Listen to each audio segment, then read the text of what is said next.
ચાલો વિદ્યાર્થી મિત્રો, આજે આપણે paragraph number 49 the railway porter વિશે સમજીએ. તો સૌથી પહેલાં આપણે એના સ્પેલિંગો જોઈએ.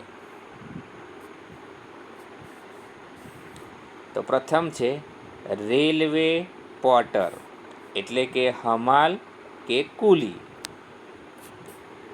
કોમન સાઇટ, એટલે કે સામાન્ય દ્રશ્ય. બેજ, એટલે કે બિલ્લો. કેરીઝ, એટલે ઊંચકે છે. હેવી લગેજ, એટલે ભારે સામાન. હેન્ડ કાર્ટ, એટલે હાથ લારી.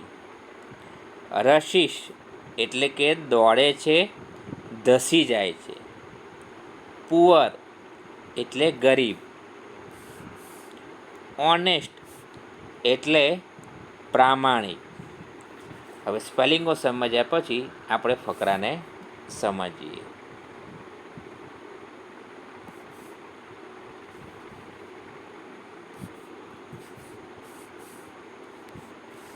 નંબર 49 ધ રેલવે પોર્ટર, એટલે કે કુલી. કુલી શું કામ કરે? તો રેલવે સ્ટેશન પર મુસાફરોનો સામાન ઉંચકીને લઈ જવાનું કામ કરે છે. તો આપણે વાંચીએ. The railway porter is a common sight at every railway station. કુલી દરેક રેલવે સ્ટેશનને સામાન્ય રીતે દેખાય છે.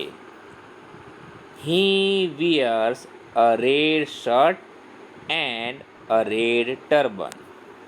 તે લાલ શર્ટ અને લાલ પાઘડી પહેરે છે. હી વિયર્સ અ બેજ ટુ. તે બિલ્લો પણ પહેરે છે. The porter carries heavy luggage on his head. કુલી તેના માથા પર ભારે સામાન ઊંચકે છે. Sometimes he uses a hand cart. ક્યારેક તે હાથ લારીનો ઉપયોગ કરે છે. When a train comes to the platform he rushes to the passengers. જ્યારે પ્લેટફોર્મ પર ટ્રેન આવે છે ત્યારે તે મુસાફરો પાસે દોડી જાય છે. He carries their luggage.